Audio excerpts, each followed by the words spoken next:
Hola, muy buenas tardes. Bienvenidos una vez más al único programa de la izquierda en la televisión. Hoy vamos a seguir analizando junto a Hernán Pudú las perspectivas de los trabajadores después del primer paro de los trabajadores al gobierno kirchnerista el pasado 20 de noviembre. También vamos a ver las denuncias que se le están realizando al ministro de Trabajo, Omar Dragún, por parte de los trabajadores de Volkswagen. Y por último, tendremos la cobertura de lo que fue la marcha contra la violencia a las mujeres. Comenzamos entonces un nuevo programa de Giro a la Izquierda. Lo que dejó el 20N. El paro del martes pasado dejó mucha tela para cortar. Desde el gobierno se intentó devaluar la acción de los trabajadores y restarle importancia. Como ejemplo, veamos este ilustrativo reportaje. En primer lugar, lo más importante para mí es que no fue un paro. Un paro, como todos sabemos, es una demostración de empleados, de obreros que deciden no concurrir a su fuente de trabajo, a su espacio laboral para reclamar algo, exigir algo, manifestar algo. En este caso esto no ocurrió. En este caso lo que ocurrió fue cortes. Aparte, como vimos, lo se veían las imágenes, eran poquita gente, 200, 300, 400 personas cortando como mucho en algunos de los ramales más importantes. Para mí es un reclamo estrictamente político, es un conjunto de dirigentes muy minoritario. O escuchemos lo que decía Aníbal Fernández el día anterior. Este sí que la tiene clara. Teóricamente el transporte mañana no va a adherir, vamos a tener subterráneos, vamos a tener trenes. Pero no tendría por qué haber ningún tipo de inconveniente, no hay problema con el transporte, no va a haber problemas para trabajar, debiera ser un día normal. O sea que cree que en términos generales No tendría que haber ningún debería ser un día prácticamente Seguro, normal. Desde la CGT Balcarce, el ultra chupa medias, Caló, declara que el paro ya fue y a otra cosa. Ahora, los dirigentes sindicales K dicen que hay que escuchar el reclamo del paro. Estos burócratas se asustaron de la fuerza de la clase obrera y saben que no pueden quedar en la vereda del frente del reclamo. Pero la realidad es bien distinta de lo que a los K les gustaría. Lo primero que tenemos que decir es que el 20N fue un parazo. Hasta los dirigentes sindicales, como Hugo Moyano de la CGT y Pablo Micheli de la CTA, se sorprendieron. Bueno, es lógico, ellos poco habían hecho para lograrlo. El paro fue importante en los gremios adheridos a las centrales convocantes, pero el descontento se convirtió en un verdadero pronunciamiento nacional de la clase trabajadora. Y en los gremios de las centrales oficialistas, la huelga también se hizo sentir. Por ejemplo, pese a que Hugo Yasky, dirigente de la CETERA, fue uno de los principales voceros contra la medida de fuerza, CTA no adhiere, ninguno de los gremios, tanto CETERA, CONADU, el neumático, los compañeros de subterráneo, los trabajadores telefónicos, son varios gremios que no adherimos y esta convocatoria está carente de legitimidad, carente de principio y carente de representatividad. Los docentes de la provincia de Buenos Aires pararon masivamente, llegando el ausentismo en algunas seccionales al 90%. De Escobar no hemos venido al corte porque seamos moyanistas o porque estemos muy de acuerdo con los convocantes. Hubo una asamblea importante la semana pasada, una asamblea masiva que votó concurrir a esta actividad y adherirse masivamente al paro. Esta convocatoria está carente de legitimidad, carente de principio y carente de representatividad. Pero además, en varias fábricas y establecimientos hubo rebelión contra los burócratas nacionales de estos gremios. En la zona norte del Gran Buenos Aires, fábricas de la alimentación, gráficas, metalmecánicas y de la carne, dirigidas muchas de ellas por comisiones internas combativas, se plegaron al paro. En Capital, la línea B del subte se sumó a la medida de fuerza, votada democráticamente en asamblea, pese a la vergonzante capitulación de la dirección del sindicato encabezada por Roberto Pianelli. El sindicalismo combativo, antiburocrático y la izquierda cumplieron un rol fundamental. Los piquetes del 20N. Cristina se refirió al paro como el paro de la extorsión. Así que por favor, no hablemos de piquete, hablemos de apriete, de amenaza. Y desde sus voceros se intentó plantear que así no se vale, ya que los piquetes impidieron a la gente ir a trabajar en libertad. Se paraba gente sobre las vías, obviamente impidiendo la cuestión. Después yo digo, más que un paro, esto es un piquetazo extorsivo que mediante acciones violentas se le impide a la gente poder tomar su decisión, con lo cual es imposible hablar o no de acatamiento porque de hecho la gente no podía concurrir. Porque la voluntad de los trabajadores no puede ser dominada por nadie, tiene que ser expresada con libertad como todas las libertades. Es una vergüenza que Cristina Fernández de Kirchner hable de libertad de trabajo. El 87% de las empresas no tiene delegados. El 35% de los trabajadores está en negro. Millones están precarizados y subsisten en la informalidad, sin derecho a nada. La única libertad que le importa a la presidenta es la de salvaguardar los intereses de los patrones. Los piquetes fueron orgullosamente el gran reaseguro de la huelga, lo que permitieron que miles de trabajadores sometidos a un despotismo patronal brutal pudieran adherirse al paro, frente a la verdadera extorsión, la de los patrones y los burócratas sindicales vendidos. Después del 20N...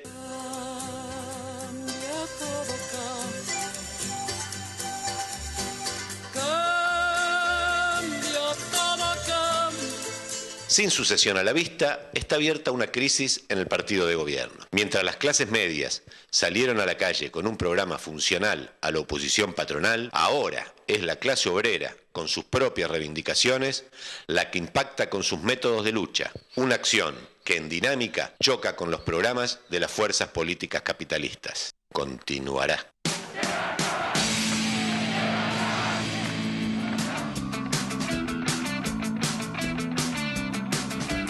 Estamos con Hernán Pudú. ¿Qué tal, Hernán? ¿Cómo estás? Muy bien, Elina. ¿Cómo estás vos? Bien. Bueno, el martes pasado, bastante en caliente, porque fue el mismo día de la huelga, estuvimos cubriendo. Ahora, a una semana de la primera huelga, justamente el primer paro al gobierno kirchnerista, ¿qué podemos decir que dejó el 20N? Muchas cosas, pero en primer lugar vimos en el informe lo que decía Aníbal Fernández, o sea que al gobierno lo sorprendió absolutamente.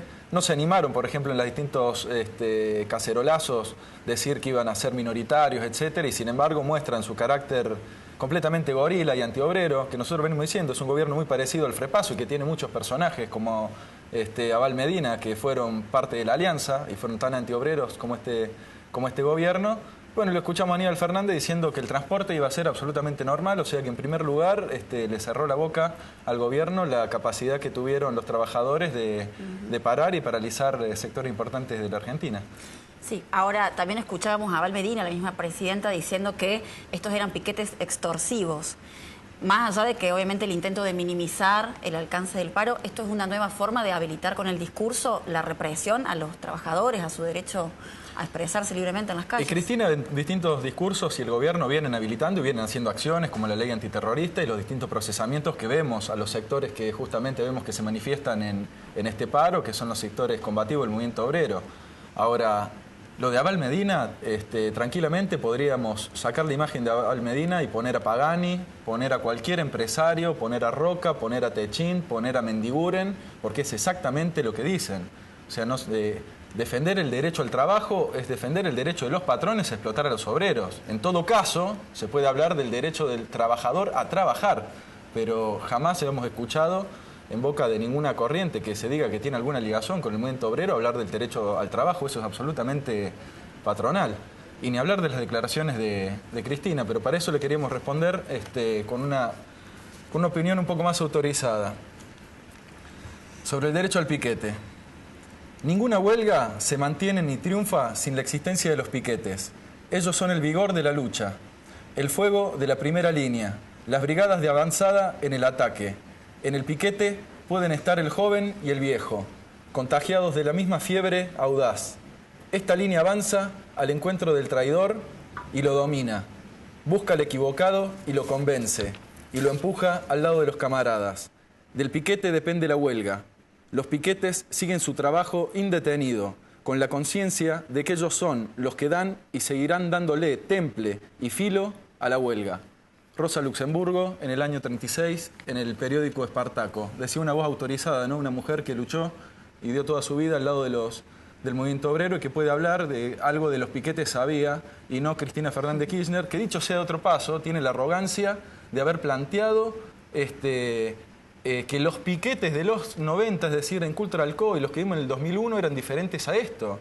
Un caradurismo brutal de una señora que fue parte de haber avalado todas las privatizaciones junto a Néstor Kirchner que dejaron a millones de argentinos sin trabajo en la Argentina. Es decir, ¿y ahí cuándo hablaban del derecho al trabajo? Si fueron cómplices del mismo gobierno que dejó justamente tendal de desocupados en la Argentina. Entonces, no pueden hablar ni de los piquetes de los 90, ni del 2001, ni de los piquetes de ahora. Un caradurismo increíble. Por otro lado, dice una acción de una minoría. Entonces pónganse de acuerdo. O sea, si es la acción de una minoría la que puede paralizar la Argentina, lo interesante es decirle al movimiento obrero, miren si fuera la acción de la mayoría, la capacidad que tiene la clase obrera de poder no solamente defender sus derechos, sino conquistar una vida mejor, que es justamente lo que tratamos de plantear, ¿no es cierto?, de este programa, y por eso planteamos que fue un parazo y que fue una gran acción del movimiento obrero. Y más allá de las conducciones sindicales, ¿no? Como veíamos en el informe, que le pusieron un límite, eso intentaron, y como mostramos en el programa pasado, imágenes de Córdoba, de Buenos Aires, bueno, también se expresó en otras provincias, como los trabajadores, incluso algunos perdiendo el presentismo, ¿no?, que es bastante dinero, fueron a garantizar los cortes, las acciones. Y la adhesión al paro fue extendido en todo el movimiento obrero argentino, es decir, si no fuera por los crápulas de los sectores oficialistas del movimiento obrero, que primero dijeron que iba a ser un paro político y hoy tienen que salir a decir que adhieren al reclamo. ¿Por qué lo dicen? Y porque hubo rebeliones, como por ejemplo en el caso de Renault Córdoba, donde, dicho sea de paso, el programa pasado lo dijimos, pero lo volvemos a repetir, no solamente se silbó a la ministra Giorgi cuando de la Sota hizo demagogia hablando del impuesto a las ganancias, sino que se lo silbó a rabiar al mismo ministro Dragún, que coquetearon con el paro y después se negaron a convocarlo, carnereando. Y bueno, hoy en Renault hay una efervescencia enorme de muchísimos trabajadores extendido a toda la industria que vieron con absoluta simpatía el paro realizado con Moyano y que siguen reclamando que estuvieron absolutamente mal y que en ese paro deberían haber participado todas las direcciones oficiales del movimiento obrero. Y ahora entonces, ¿qué perspectiva para los trabajadores, justamente para no estar arrastrados detrás ni del proyecto de gobierno de Cristina, ni detrás de los patrones, ni de las conducciones sindicales que, como ya lo hemos dicho, justamente intentan llevar a los trabajadores o detrás de Scioli o detrás de la Sota o de Wiener? Y para nosotros se abre un escenario político nuevo. Recordemos, es el primer paro a un gobierno kirchnerista, y esto abre una situación nueva. Es decir, hace 11 años que la clase obrera no puede decir presente, dijo presente en la situación nacional, es decir, que los reclamos de la clase obrera empiezan a tener vigencia. Moyano se ve obligado a tener que llamar a una movilización para el 20, no sé si para el 20, pero para diciembre, todavía no le ponen fecha, como es su costumbre, no quieren preparar una buena movilización. Y la otra cosa que dejó claro esta jornada es la importancia y el peso que tienen sectores de la izquierda, que es lo que tuvieron que reconocer todos los periodistas, las editoriales y todos los analistas, la capacidad que tiene una izquierda que se viene preparando y siendo parte de sector del movimiento obrero, como nuestros compañeros en la zona norte de Buenos Aires, Gráficos, Alimentación, que cortaron la Panamericana, nuestro compañero de la Carbonara, con el cual le tuvimos una comunicación el programa pasado, parando el subte contra la dirección oficial de Pianelli, que es un dirigente kirchnerista. En sectores como La Matanza, los trabajadores de Jabón Federal también pararon. Todos los docentes de Buenos Aires parando contra la conducción de Yasky. Y la forma que nosotros vemos, para responderte lo último, es que es necesario que todos estos compañeros nos reagrupemos en un encuentro nacional de trabajadores para darle continuidad a este plan de lucha, porque Moyano va a querer hacer esta movilización, pero sin darle continuidad. Entonces, justamente vemos la importancia que se han ganado un derecho estos sectores de trabajadores de poder dialogar con millones de trabajadores que hoy están bajo las alas de Moyano, bajo las alas de distintas burocracias oficialistas como la de Caló, de justamente plantearles que hay un camino distinto. Bien. Acá en Córdoba, la semana pasada también Sergio Folcheri habló, ¿no?, en el corte, denunciando esta maniobra que el ministro de Trabajo, Omar Dragún, intenta imponer hacia el interior del ESMATA para que queden los delegados que son justamente afines al ministro. Se hizo una presentación en el Ministerio de Trabajo. Allí estuvimos. Veamos el informe.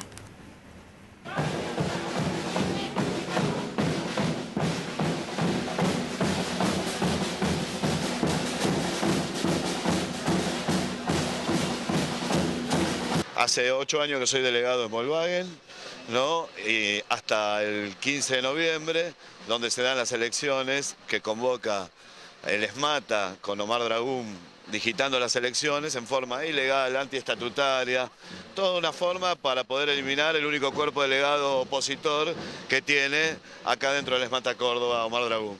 ¿Qué vienen a denunciar acá al ministerio?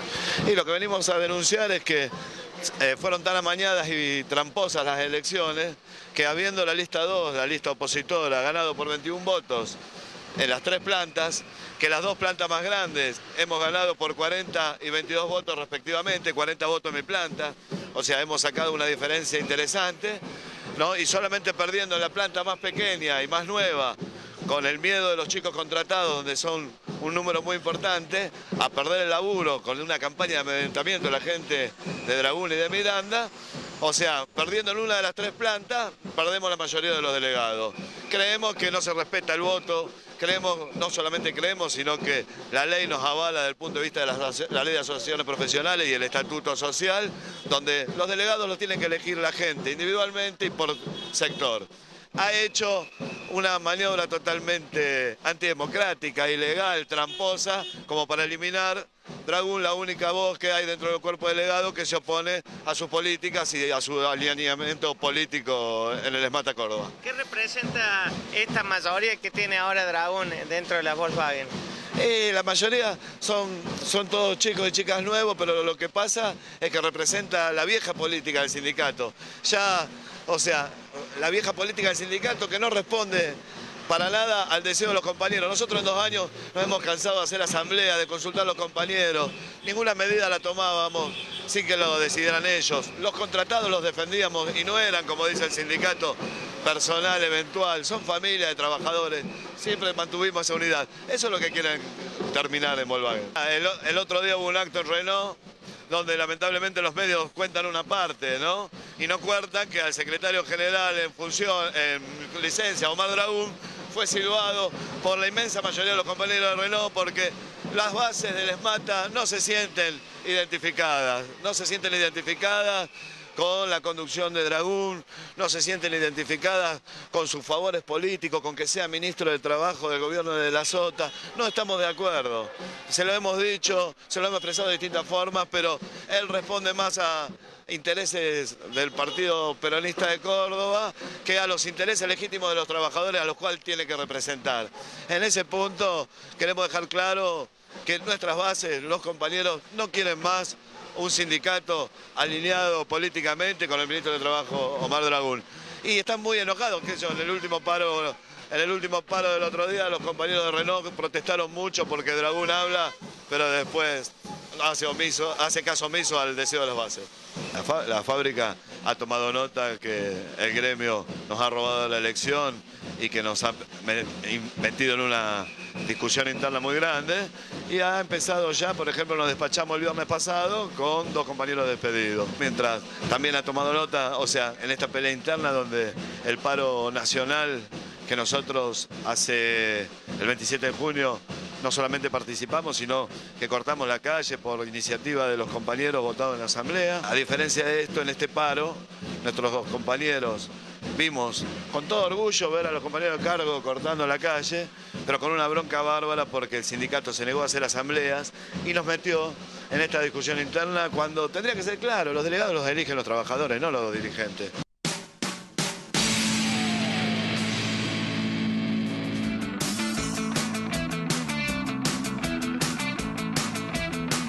Bueno, otra vez Dragún, ¿no? Recordemos la semana pasada hicimos un informe sobre un nuevo muerto en la construcción donde los trabajadores denunciaban que la gran mayoría, el 80%, estaba en negro y que habían contado con inspecciones del Ministerio de Trabajo. Es decir, que cómplices absolutamente de pensar que un edificio como el de Gama se puede realizar con 20 o 30 obreros. Y sí, imagínate que si Dragún no defiende a los contratados en empresas multinacionales que supuestamente tienen toda la seguridad y la higiene habido y por haber, aunque no es así, la suerte que les espera a los trabajadores en negro de las obras de construcción con el ministro de Trabajo que tenemos. Claro. Desde el Frente de Izquierda, ¿qué se está haciendo en este momento en relación a la lucha de los trabajadores de Volkswagen? Mira, hoy presentamos una propuesta desde el PTS junto con y los compañeros del Frente de Izquierda, con Liliana Olivero y el Partido Obrero, un pedido de interpelación entró hoy para que se presente en el recinto legislativo Omar Dragún y dé respuestas sobre esta actuación completamente fraudulenta y que nosotros opinamos que tiene absolutamente todo que ver Dragún, porque, por ejemplo, fue presentado en el acto de Renault como el secretario general del ESMATA, es decir, entonces, ¿es el secretario general del ESMATA o está en licencia? Nosotros creemos que es el hombre que opera detrás de del Ministerio de Trabajo, pero igualmente lo convocamos como ministro de Trabajo de la provincia para hacerle una serie de preguntas porque, como explicaba el compañero recién en el informe, se contradicen absolutamente todos los estatutos que tiene el ESMATA, la implementación del sistema fraudulento electoral que se utilizó en Volkswagen. Bueno, esta presentación también lo acompañó casi todo el bloque legislativo del Frente Amplio Progresista y algunos legisladores de la UCR aquí en Córdoba. Por otro lado, me comentaba hace unos días los compañeros de Volkswagen que también tienen el apoyo de Luis Juez aquí en Córdoba, quien se comprometió a buscar solidaridad de distintos senadores nacionales. Lo mismo están recorriendo la legislatura provincial. Bueno, esto que planteamos recién sobre el apoyo a la interpelación muestra la solidaridad que hay en amplios sectores de personalidades políticas de la provincia. También han conseguido el aval de organismos de derechos humanos, por ejemplo la Mesa de Trabajo en Córdoba, que reagrupa a muchas organizaciones de derechos humanos, entre ellos Hijos de Córdoba, también está apoyando la campaña que están desarrollando los compañeros de Volkswagen. Y también hay apoyo de distintos sindicatos provinciales y nacionales y figuras sindicales, obviamente de muchos sectores del sindicalismo combativo en Argentina. Así que bueno, están desarrollando una gran campaña contra el fraude. Bien, ahora, cambiándote, otra nueva jornada de lucha aquí en Córdoba es para el próximo viernes, el paro que convoca UPC y que el SOEM y el CEP van a hacer abandono de tareas, Luz y Fuerza va a marchar con cuerpos orgánicos. Ahora, esta es una nueva acción donde las conducciones sindicales están alineándose detrás de un proyecto político porque justamente los docentes querían marchar el 20. Claro. ¿Qué le podemos decir a los trabajadores que por ahí tienen este descreimiento a sus conducciones sindicales, como veíamos también en respecto a Yasky? Sí, yo creo que es completamente entendible la bronca que tienen, porque todo el mundo, como decíamos antes, quería parar el 20 de noviembre. Pero, sin embargo, creemos que tienen que aprovechar con toda esta nueva convocatoria, porque los reclamos son justos, es contra la ley del recorte jubilatorio de la SOTA y algunos gremios como el SUEM plantean contra el impuesto a las ganancias para tratar de reacomodarse un poco en esta situación. Y seguramente tienen que plantear una serie de reclamos más los trabajadores y bueno, para mí, así como tratamos de intervenir en el 20N, hay que jugarse con todo a que sea completamente masivo el paro y tratar de mostrar la fuerza que tienen los trabajadores en Córdoba, que nunca nos vamos a cansar de decir que las fuerzas objetivas son enormes, son miles los trabajadores que no solo pueden, sino que deben manifestarse en Córdoba y que eso puede abrir una nueva situación en la provincia. Muchas gracias, Hernán. Gracias a vos.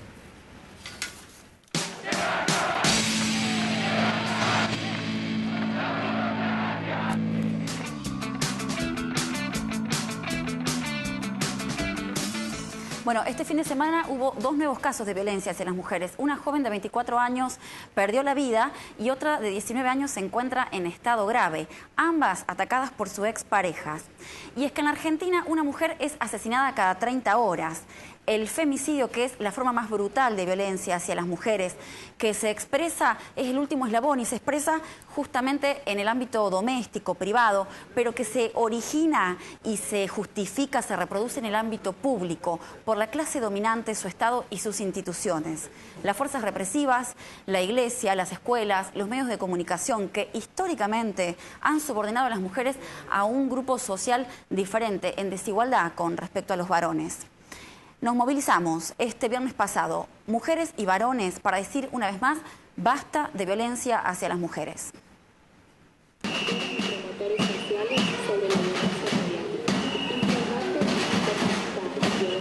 soy Elizabeth, soy coordinadora de la Comisión de Género de la Facultad de Artes y estamos acá porque, bueno, en la última asamblea votamos y se decidió participar de la marcha en contra de la violencia hacia las mujeres, porque, bueno, vemos cotidianamente cómo las mujeres somos atacadas tanto desde la violencia de género como los femicidios, como el aborto. Las mujeres cotidianamente en nuestro trabajo sufrimos desde acosos, como los peores sueldos. Por eso desde la facultad también estamos impulsando la necesidad de que las mujeres nos empecemos a organizar y estamos poniendo en pie un movimiento por todos los derechos de la juventud y dentro de eso estamos dando la pelea por los derechos de las mujeres. Por el caso de mi hermana, que a 3 años la justicia sigue sin hacer nada, sin darnos ningún tipo de respuesta.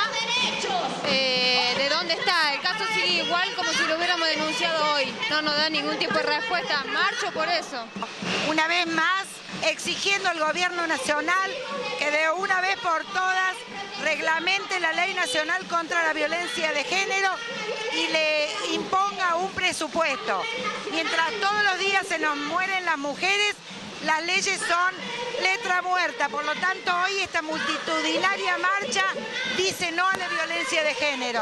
Estamos acá desde Pan y Rosa junto a un montón de organizaciones denunciando y peleando contra la violencia machista, en particular contra los femicidios, pero teniendo en claro que es una forma más de violencia contra las mujeres. Y en particular lo estamos haciendo, nos estamos movilizando a nada más que 3 días del paro nacional del 20 de noviembre, que demostró la enorme fuerza de la clase trabajadora cuando se pone de pie, entre los cuales hay una innumerable cantidad de mujeres, que somos las que estamos en las peores condiciones, que somos las que estamos más de un 60% trabajando de manera precarizada, un 54% después de 9 años de gobierno kirchnerista trabajando en negro, y denunciando también que esas formas de violencia son múltiples y son desde el Estado, como por ejemplo cuando este gobierno, tanto nacional como provincial, perpetra su violencia y ese poder contra los cuerpos y las vidas de las mujeres, porque también el Estado, de la mano de la policía, es el principal responsable de que las mujeres sean secuestradas, miles de mujeres por las redes de trata. Entonces, la pelea por los derechos de las mujeres y contra la violencia hacia las mujeres es una pelea que tenemos que llevar adelante, movilizadas de manera completamente independiente y demostrando que la fuerza de la clase trabajadora y las mujeres somos las que tenemos el sartén por el mango. Nos despedimos hasta el próximo martes y lo hacemos con este homenaje a las hermanas Mirabal, 3 valientes mujeres en las cuales nos inspiramos cada 25 de noviembre. Hasta el martes.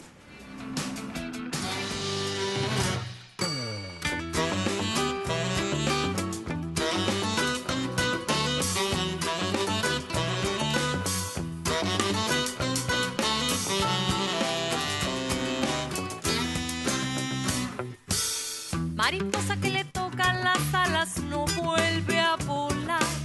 Mariposa que le tocan las alas no vuelve más. Si te quitaron el cielo, mariposa, si te quitaron el cielo, abandona tus alas y echa a caminar. Corría el año 1960. Soplaban vientos revolucionarios en América Central.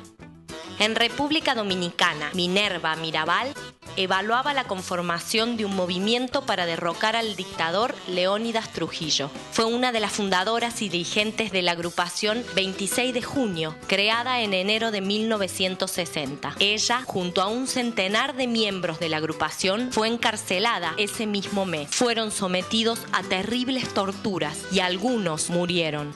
La escalada represiva del régimen generó mucho descontento en la sociedad dominicana. Trujillo, entonces, se vio obligado a liberar a las mujeres presas en febrero de 1960. En mayo, frente a una nueva ofensiva del dictador, Minerva y su hermana, María Teresa, fueron enjuiciadas por atentar contra la seguridad del Estado y condenadas a 5 años de prisión. Pero nuevamente, frente al creciente descontento de amplios sectores con el régimen, fueron liberadas junto a otras mujeres.